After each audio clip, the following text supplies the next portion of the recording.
Good morning, everybody. Whoa! Now I'm afraid. Now I'm afraid. That was awesome. The technology is growing. What's so great for those that are joining us online about this community is that I think Nico thought we were already in the last portion of that song. Oh, yeah. And Ken had noticed that we had another slide up with an asterisk and yelled out, "And one more time," right? And so I just love the way everybody bands together to get us through what we are trying to accomplish here, which is to just make it through the hour as calmly and as connected as we can. Today's talk, the habit of practice. So I thought I'd start with a definition that would work for us. So my definition, I'll just make it simple. Habit equals a settled tendency or usual manner of behavior. So we have a settled tendency or usual manner of behavior. And the reason I decided to start with a definition of both of these is I was speaking to a friend of mine on Friday, and he said, aren't they kind of the same? But I think I get what you're trying to do. And then practice is to perform or work at repeatedly so as to become proficient. So to perform or work at repeatedly so as to become proficient. So one could be seen as just something that we do without even thinking about it. That's a habit, perhaps. Whereas a practice is something we do with some intentionality around it, and we're conscious of that choice. And so when it comes to my thinking of how that works in the world of spirituality or my own unfolding, or for each of us, is we can look at it as, how can I develop a consciousness that I want to grow into? And what I'm going to do is I'm going to just use a couple of examples from my own experience around this, because the best way for me to speak of this is what I have experienced personally. So I have brought along a little friendly whiteboard with me to illustrate. All right, so we're going to have an illustration today. It's something I don't usually do, but we're going to go with it. So what I have here is just a straight line across the board. And that might be what my life looked at one point as I was just cruising along in my life and nothing much was changing. I was just going about. Now, my father always said to me, you're either moving forward or you're moving backwards. You're never just staying in one spot. So you might argue that perhaps without any consciousness, I may have actually been drifting downward, but we're not going to go there today. We're just going to talk about this straight line. And so does anybody make New Year's resolutions? Or does anybody used to make New Year's resolutions? Yeah. Okay, so here's what I'm going to try to get across is, so, has anybody ever made, and this is for all you people out on Facebook, you can type in, yes, I have, or no, I haven't, or I don't do them anymore. New Year's is, coming about, and you're like, this is the year to get in shape, right? This is it. Like, I am doing it for sure this time. Take out a gym membership. I'm going to go 3 to 4 times a week for like an hour and a half, right? And then 3 weeks goes by and it ends. And I'll say it's typical only because we've tried to jump into something that is so completely different from what we were doing that it's hard to maintain. It's hard to sustain ourselves when we take a complete 90-degree shift into something. Whereas maybe if we started with a little something, we might have a different outcome long-term. So here's what I mean is that we could do, one of these where we try to get off the path, we go along, and then it kind of fizzles on us, right? And maybe we end up back to where we were, or we end up worse than what we were. But what if we were to take just a little step? And so here's the example I'll give. One day I was sitting on the edge of my bed and I thought to myself, and some of you know this story, I thought, I want to be able to do 40 push-ups when I'm 85 years of age. because I thought that would be really good. If I could do that, that would maintain a certain level of fit and, you know, ability within my body. That would be great. And then my next thought was, well, that's awesome. How could I actually make that happen? Right. And so I first started to think I'd have to, you know, get it. Exercising and running, all these different things ran through my head of what I might have to do. And then it dawned on me, was like, well, actually, I could just start today and just do them every day until I get to 85. That would like solve, like if I just did them every morning when I got out of bed, then I would arrive at the age 85 and I'd still be doing 40 push-ups. So we'll call this a little shift, right? So instead of me taking on some really big new task, I just decided I could do 40 push-ups every day, which takes me about 1.5 minutes to 2 minutes to do. That's it. So 1.5 minutes to 2 minutes and I'm done. So we'll just call this that little shift here. Now I've just taken a little step off of the path of where I was going. Now, if we project that long term, here's what happens, is that as we walk that path, something begins to happen where over the course of time, other new things might come because of a trajectory that we started. And now when we get to a point in the future, we've had a slow and steady differential from the path that we were on. So I read this book called Habit, and I forget the author's name today, The Power of Habit. He talked about something called a keystone habit, doing one thing that might trigger other things. So here's what unfolded from that. After about 6 weeks, my phone started to go off. Good one. And then I thought, wow. I looked in the mirror and I noticed that my upper body had started to change a little from 6 weeks. I was thinking, hey, you know, this reminds me of the days when I was a rock drummer and playing all the time. So I was happy with that. About 2 weeks after that, my wife, Leslie, noticed me and said, wow, you're looking pretty hot these days, which I was like, whoa, this is a victory. But here's what that led to. The question next was, what else could I do? If this little change has created this, what else might I be able to do? And then I started to look at how I was eating, started to look at how I was sleeping. What other exercise could I do? Could I go on a run once or twice a week? Could I be more intentional about hikes in the morning when I take the dog out? A lot of questions started to open up for me around that. Then enter Unity, and I was in a prayer class, and they had a challenge for us, was to write a prayer every 30 days, right? Every day for 30 days, write a new prayer.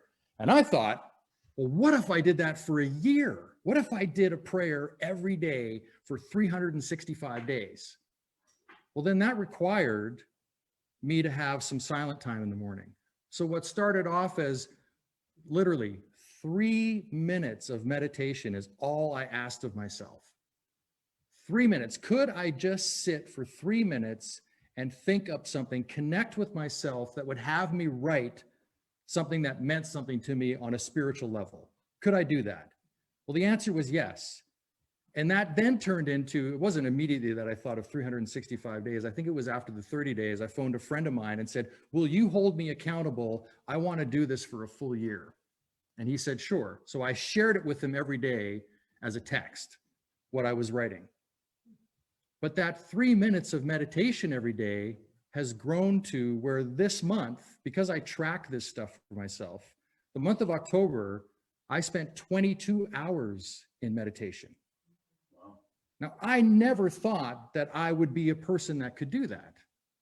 But it was that baby step of asking not much of myself, 3 minutes, like that's it.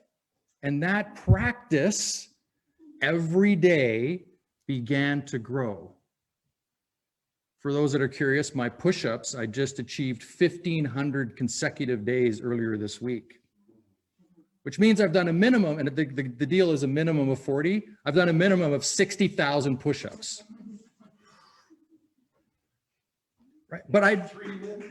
But so really in 6 minutes, I'm done. My life is like perfect, right? Do some push-ups, do some meditation, it's all great. So I do think about this in the context of what happened with the push-ups, then maybe turned into somewhere around here, because I'm now at over 900 days, 930 something days of consecutive days of meditation. Somewhere around here, I added another thing. And then that began to grow. Sorry, my line got off. Until they merged together and became one powerful. So this line now is like really big. And so people want to know sometimes, they'll ask me, how can we create change? And here's what I'll say to that. It's in that moment that we first notice something, that we first have a calling that, you know, things for me could be different. Maybe I could experience life differently. Maybe I could have a different way of relationships with people. Maybe I could have a different way of entering a room where I'm more loving, more caring. It's in that noticing that we then decide, are we going to take a step towards it or are we not? And that's all that change is. It's that noticing first, but then choosing to maybe do something different, to take an action, as little as it might seem. It's that little tiny step. It's not the big one. The big one will come over the course of time as you continue down that path. Robin introduced me to a new book this week. Was it this week, Robin? Yeah, it's like Monday or something. It is the Wisdom Jesus, Transforming Heart and Mind by Cynthia Bourgeault. And she had some great points in there that have resonated with me. She brings about the text from our first century Jewish rabbi who says, "Enter through the narrow gate, for wide is the gate and broad is the road that leads to destruction, and many enter through it." So I was thinking about that. What is this narrow gate? What are we talking about here? And what I take from that is this idea of going inward, where my meditation practice has led me, is the ability to draw upon myself in order to move my life forward, to not be living in a life of what is outside of me as being the difference, but what is inside of me as being the difference.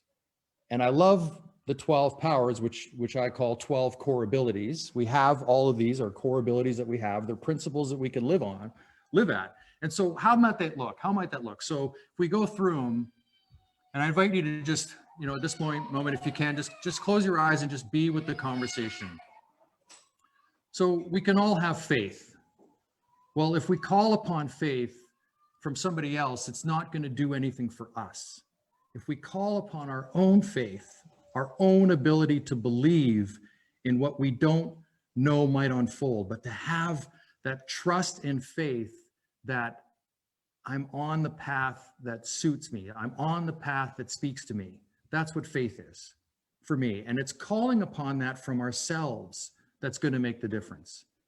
And what about imagination? So again, somebody else's imagination is not going to do very much for me. Yes, I can enjoy it. You know, I love Apple products, and, you know, Steve Jobs had an incredible imagination and creative nature to him. And I get to use those. But for as far as projecting my life forward and the things that I want to accomplish, it is my imagination, my creative force that is going to unfold my life in the ways that I see possible.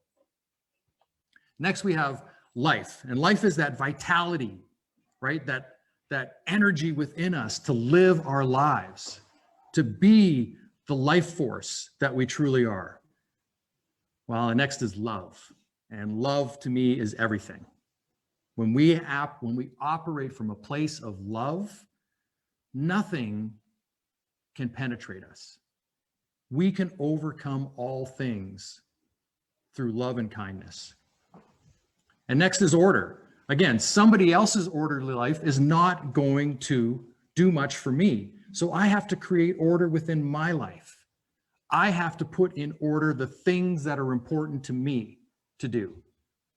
And when I say me, I'm speaking for all of us, right? This is your own thinking to yourself of, if I put this in place for my life, what can that do for me? And next is power. And power is likely the most important in my world. It's the words we speak. It's the thoughts we think.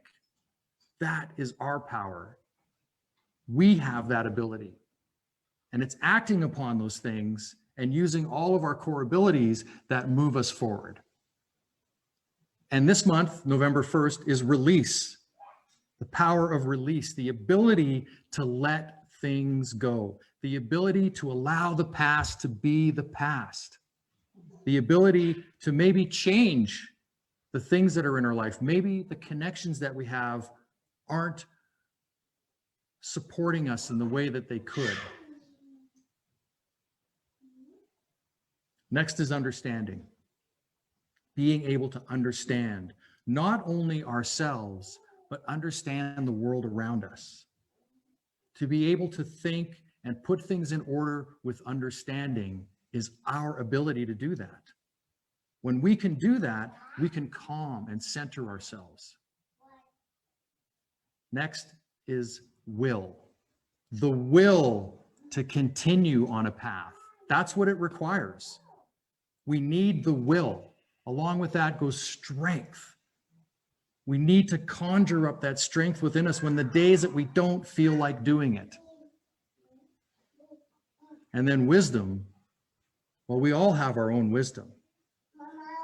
We've all experienced, just raise your hand if you had that feeling in your belly that this is right or this is not right. Right? That's our internal wisdom. That's us speaking to ourselves. And finally, zeal. Having the zest for life, the joy, the ability to run at it, right? Arms open, ready to go. These are our core abilities. And when we take the time to call upon them, to use them as our faculties, as our principles, then we, in my world, are now operating on that narrow gate. That is the narrow gate, because it's our centering of ourselves, being the loving, guiding lights that we can be for one another. That's the path, at least for me. And all it takes is a little tiny step in a direction, just each day, putting, one foot in front of the other. We've all heard that as kids. We've probably told it to our kids, for those that have kids. Just put one foot in front of the other.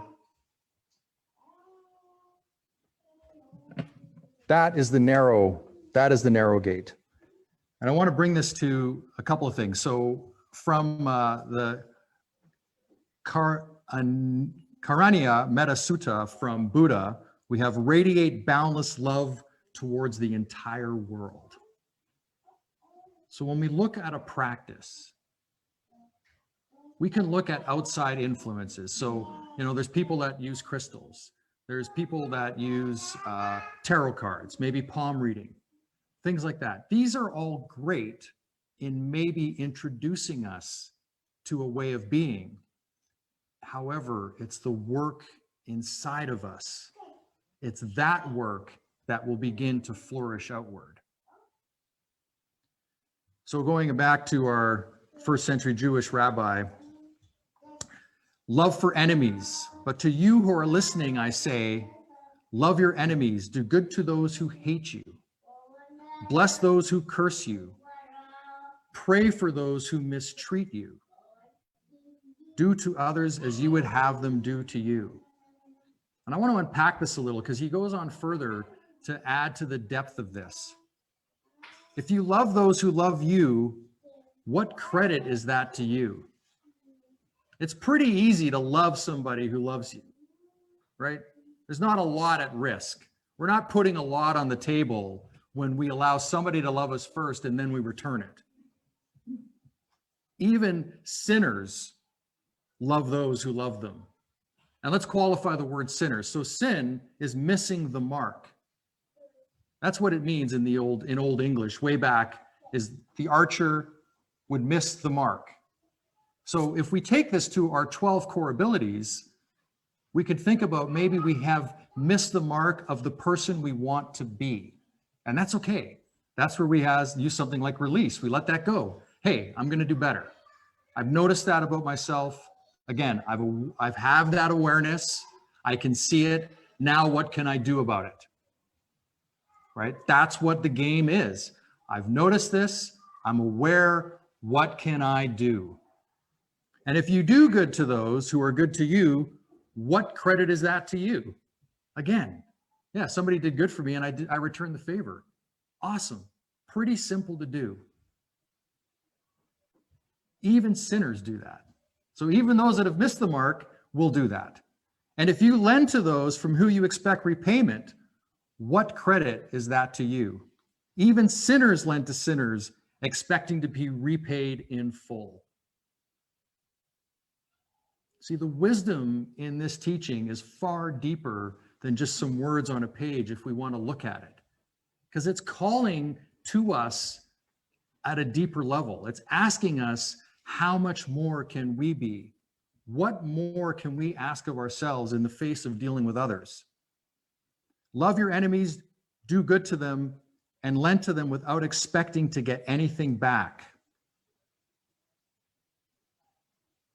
That's a pretty tall order. To actually give, that's basically the willingness to give away. There might not be anything back for me in this. This person might not ever show up again and return the favor. But that's okay. Because within us, we have the ability to give more of ourselves.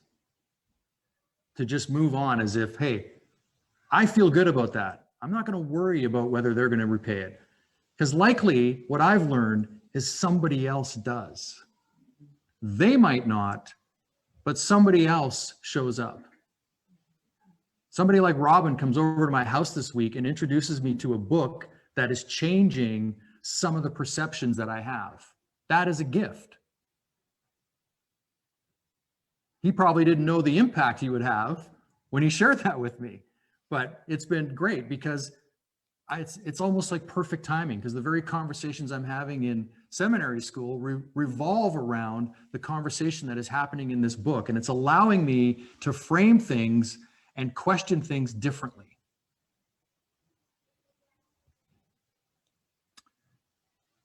He goes on to say, then your reward will be great, and you will be children of the Most High. Children of the Most High, living to our highest selves. That's what that means. Our ability to live higher, this path, a trajectory of moving our consciousness from a baseline to something greater. And we do it slowly over time by checking in and being aware and asking deeper questions of ourselves. Radiate boundless love towards the entire world. That is the calling that I see for myself, and I believe that's what we're all here to do. So I invite you this week, a couple of things. Ask yourself, what is something you can do, some small task that you can do to begin on something that's important to you. You know, unless your life is done at this point and you've accomplished all the things that you want and everything is settled and you don't have to do anything, great. I commend you for that. However, for me, I'm not there. So I will take this on for myself as what is one thing more that I can add to continue towards a trajectory of consciousness where I am of service to others at my highest level possible. So that's one. Maybe another thing you might look at this week is, what is something I can release, this being the month of release? Who can I let go of that I've been holding in contempt? Who can I let go of that maybe I've challenged that relationship and I have an out against them? You know, that might be one area. Or what can I let go of where I think badly of myself? What is that? What does that look like? What is the internal conversation of I'm not good enough, I'm not strong enough, I'm not fast enough, whatever it is? What is one of those things that you can let go? And really do the work around letting go. Remind yourself every day, I'm letting go of this. So that might be some work you could do this week. And it's just a baby step. You don't have to take it all on at once. You don't have to take on the most horrific thing that you've experienced. Just one little tiny step. And that'll move you forward.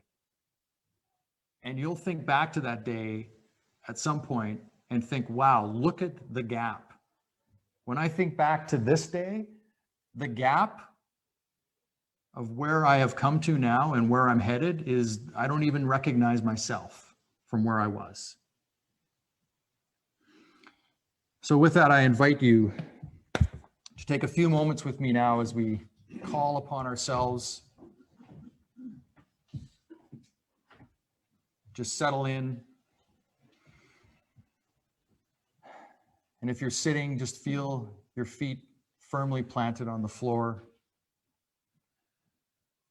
And if you still have the luxury of laying in bed, then just allow your bones to settle in. Wherever you are, take a moment now to notice your breath. Feel it moving in and out of your body. And with each inhale in, think I am. And as you exhale, just say to yourself, home. I am home. Drop your shoulders as you exhale.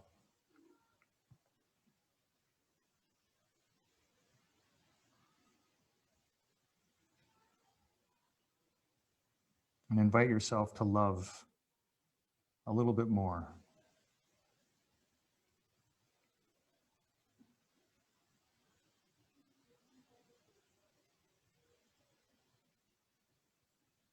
Who could you reach out to today that would make a difference not only for you, but for them?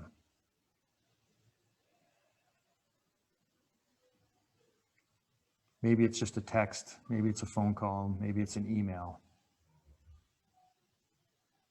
Just letting them know that you're here and you're thinking of them.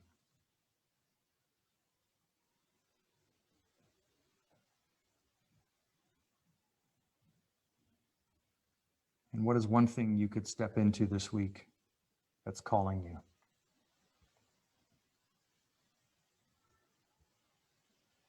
Maybe it's walking 2 days a week.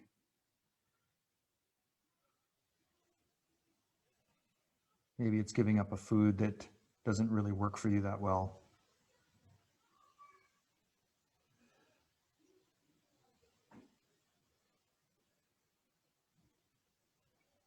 The answer's inside you.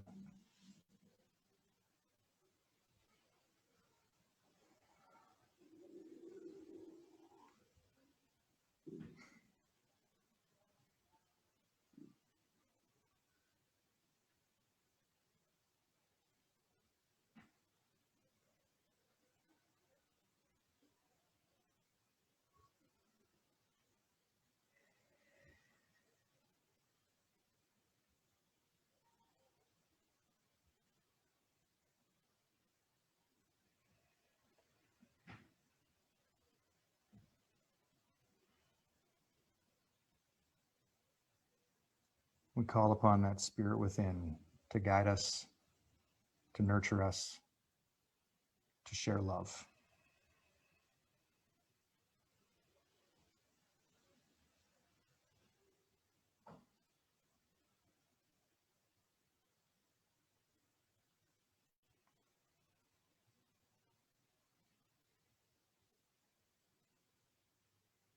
In closing, I invite you to take a nice breath in.